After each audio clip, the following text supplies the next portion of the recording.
sehingga kula lan panjenengan saged hadir wonten ing menika majelis. Mugi-mugi kehadiran kula lan panjenengan sedaya kaethang amal kesaenan ingkang bermanfaat fid-dini wad dunya wal akhirah. Allahumma amin. Selawat dan salam mugi-mugi tansah konjuk dumateng junjungan kita Nabi Agung Muhammad sallallahu alaihi wasallam, dumateng dumateng santen keluarga, sahabat, saha pengikut-pengikutipun. Niki masih membicarakan mengenai syarat sahnya bersuci. Bismillahirrahmanirrahim. Qala al-musannif rahimahullah wa nafa'ana bihi bi ulumihi fid dharain amin. Subhanaka la ilma lana illa ma 'allamtana innaka antal alimul hakim. Bismillahirrahmanirrahim. Wa man taisapane wong iku lam yajid ora nemu sapa man almaa ing banyu. Wa man taisapane wong iku lam yajid ora nemu sapa man almaa ing banyu. Au kana utawa ana iku yadurruhum bahayani ing man apa alma'u banyu tayammama mongko tayamumo sapa man. Jadi barang siapa yang tidak menemukan air atau air berbahaya bagi orang tersebut, maka orang tersebut diperbolehkan untuk tayamum. Sebenarnya ada air, tetapi dia tidak boleh berinteraksi dengan air. Maka orang yang semacam itu diperbolehkan untuk tayamum. Nah, pelaksananya tayamum itu kapan? Ba'da duhulil wakti ing dalem sakwise manjinge wektu salat. Jadi setelah masuk waktu salat, orang tersebut itu baru diperbolehkan melaksanakan tayamum. Ini bedanya tayamum dengan wudu. Kalau wudu itu bebas. Ada orang hendak sholat asar, wudunya masih waktu duhur, boleh. Tapi kalau tayamum, orang hendak tayamum sholat asar, tayamumnya harus setelah masuk waktu asar. Jadi sholat asar kok tayamumnya di waktu duhur itu enggak sah. Ini keistimewaan wudu. Jadi kalau wudu itu meskipun belum masuk saatnya waktu sholat yang hendak dikerjakan, kok sudah wudu, itu tetap sah. Tapi kalau tayamum harus menunggu masuknya waktu sholat yang hendak dikerjakan. Itu yang pertama. Jadi pelaksanaan tayamum pertama setelah masuknya waktu sholat.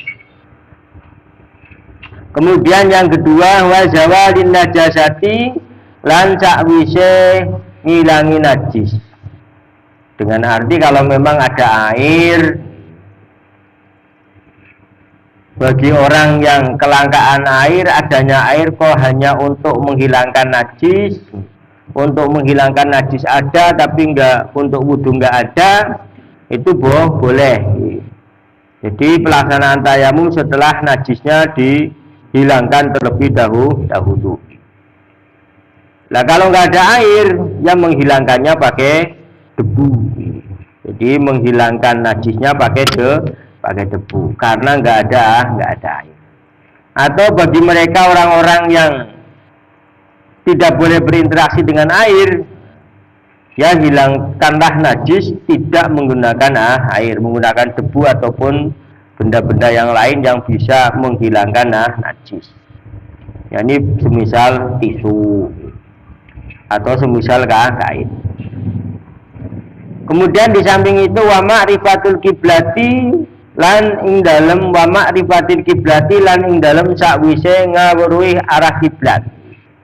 Jadi kalau tayamum itu syaratnya pelaksanaannya satu setelah masuk waktu sholat, dua setelah menghilangkan najis, tiga mengetahui posisi kiblat. Jadi kalau wudu kan enggak, kalau wudu enggak perlu tahu posisi kiblat di mana.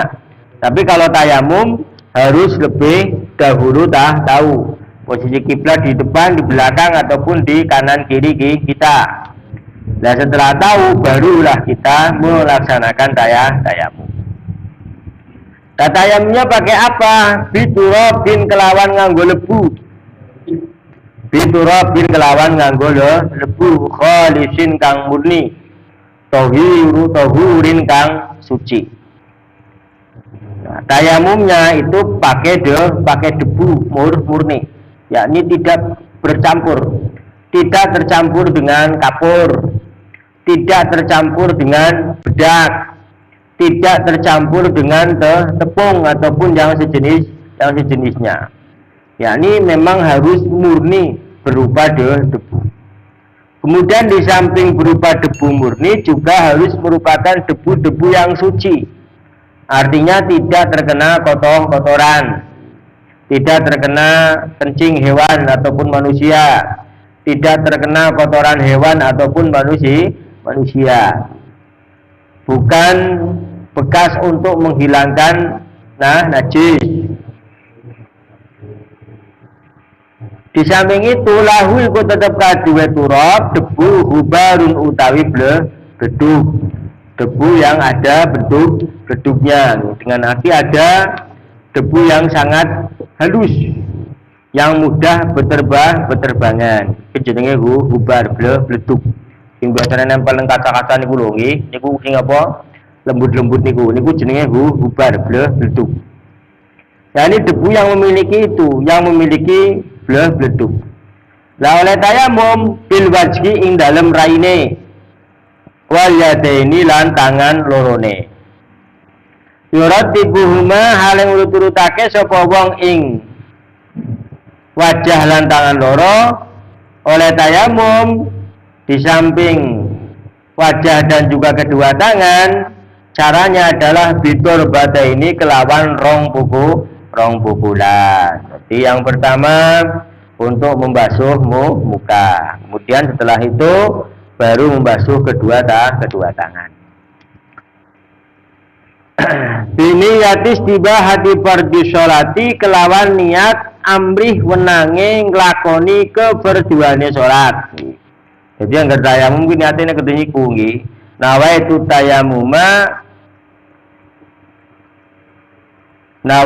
tayamuma listibahati fardhu sholati. Aku tayamum ben oleh nglakoni keperduane sholat.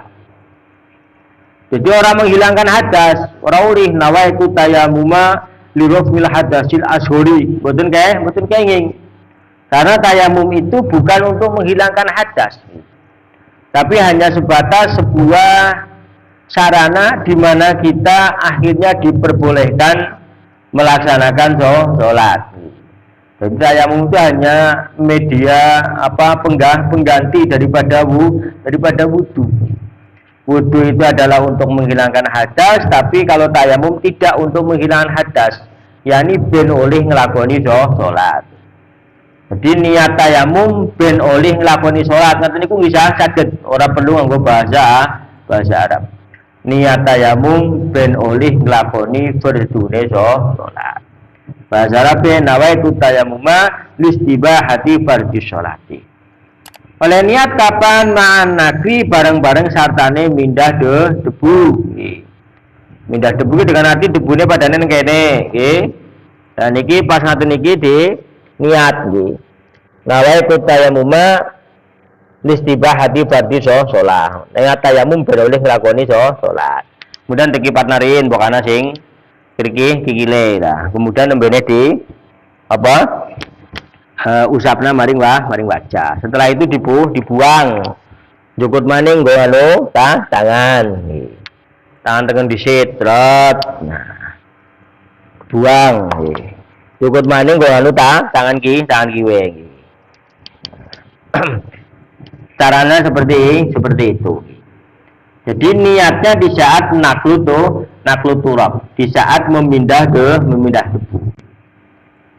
Wa mashu awalil wajhi lan usap kawitane wajah.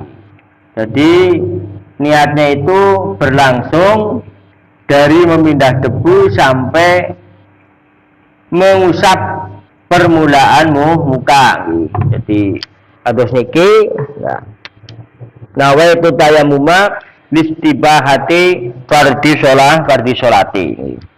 Sing kados niki kados niku. Jadi berlangsung dari memindah debu sampai mengusap muka. Kalau tidak ya di saat mengusap muka. Itu diantaranya hal-hal yang berkaitan dengan syarat sahnya bersuci. Kemudian kitab yang selanjutnya masih tentang keistimewaan bulan Rajab. Bismillahirrahmanirrahim. Wa fi hadisin akhara lan ing dalam hadis kang weneh annahu setuhune Kanjeng Nabi Muhammad sallallahu alaihi wasallam iku kala ngendika sapa Kanjeng Nabi. Oleh ngendika syarrul umuri muhdatsatuha. Syarrul umuri utawi alane pira-pira perkara. Iku muhdatsatuha oliye di anyar-anyarakene umur. Jadi sejelek-jelek sesuatu itu adalah sesuatu yang diperbaharui. Wa kullun dari saben-saben suwiji min hadainil haditsaini saking karone iki hadis loro iku ya dulu nuduhake apa kullun ala kauni tilka sholati ing atase anane mengkono-mengkono salat fi hadhil lailati ing dalem iki wengi ngene bulan Rajab iku bid'atan aran bid'ah wa dolalatan lan kesasar. Alasannya kenapa likoniha krona anane salat iku min muhtadatil umuri setengah saking oleh dinyara-nyarakene pira-pira perkara. Itu merupakan perkara sesuatu yang baru, yang tidak ada pada masa sahabat, yang tidak ada pada masa tabi'in, yang tidak ada pada masa ulama-ulama salaf. Nyadami wuku'iha kono ora anane tumibane sholatul ghaib fi asri sahabati ing dalem mangsane para sahabat wa tabi'ina lan ing dalem mangsane para tabi'in wala bi ahdil a'immatil mujtahidin lan ora tumiba ing dalem mangsane utawa zamane a'immah pira-pira imam kang padha ahli ijtihad. Yani Imam Syafi'i, Imam Hambali, Imam Hanafi, Imam Maliki, Sufyan Tsauri dan lain-lain. Bal haddasat balik anyar teko apa salat bandal mi'atir rabi'atin dalam sawise tahun 400 minal hijrati saking hijrah an-nabawiyati kang bangsa kenabian. Akan tetapi sholat ghaib tersebut itu terjadi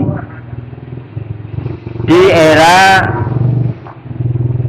setelah 400 tahun dari hijrah Kanjeng Nabi. Berarti setelah 400 tahun hijriah. Walidzalika langkono are mengkono-mengkono madkur kang tinutur lam ya'riba ora weruh ing sholatul ghaib sapa al mutaqaddimuna ulama-ulama kuno. Berhubung itu terjadi di era 400 Hijriah, maka ulama-ulama zaman dulu itu tidak ada yang melakukannya. Walam yatakalamu lan ora padha ngrembug sapa mutaqaddimun fiha dalam sholatul ghaib. Di samping tidak mempraktekannya, mereka juga tidak membahas mengenai masalah sholat ghaib. Waqad damahalan teman-teman nacat ing sholatul ghaib sapa al ulama min nil mutaakhirina saking pira-pira kenyataane saking pira-pira kahanane ulama-ulama kang keri. Bukan hanya itu, bukan hanya membahas, bukan hanya tidak dibahas oleh mereka. Di samping itu juga ulama-ulama mutakhirin, ulama-ulama setelah masa para a'immatun mujtahidin justru mencela orang-orang yang melakukan sholat rohaib. Wasarahu lan padha metelake sapa ulama mutakhirin bi annaha kelawan setemene sholatul rohaib iku bid'atun, bid'ah qabihatun kang jember, mustamilun kang mengku ala mungkaratin ing atase pira-pira perkara mungkar. Bahkan ulama-ulama mutakhirin ini menjelaskan bahwa salat rohaib itu adalah merupakan bid'ah yang tercela, yang mencakup terhadap kemungkaran ataupun yang mengandung unsur kemungkaran. Ini sesuatu yang dibenci oleh Allah dan juga Rasulullah. Fatruk mongko tinggalo sira hadza ing iki madkur. Oleh karena itu penulis kitab ini menganjurkan kita tidak perlu melakukan sholat rohaib. Fantasim lan gegeongono sira cecekelan nggih. Fantasim lan cecekelan utawa gegeongono sira bitaati kelawan pira-pira taat hatta tajida sehingga nemu sira al jannati ing pira-pira swarga al aliyati kang luhur-luhur. Wa ulu wal maratibi lan luhur ing pira-pira pangkat wa darajati lan pira-pira derajat. Berpeganglah dengan cara taat secara sungguh-sungguh sehingga engkau akan menemukan surga yang mulia dan engkau akan memperoleh kedudukan ataupun level surga yang mulia. Jadi kalau menurut penulis kitab ini nggak perlu kita melakukan sholat rohaib di dalam bulan Rajab. Karena apa? Karena termasuk perilaku bid'ah, bahkan merupakan bid'atul qabihah. Cukup semantan, wallahul muwaffiq ila aqwamit thoriq. Wassalamualaikum warahmatullahi wabarakatuh.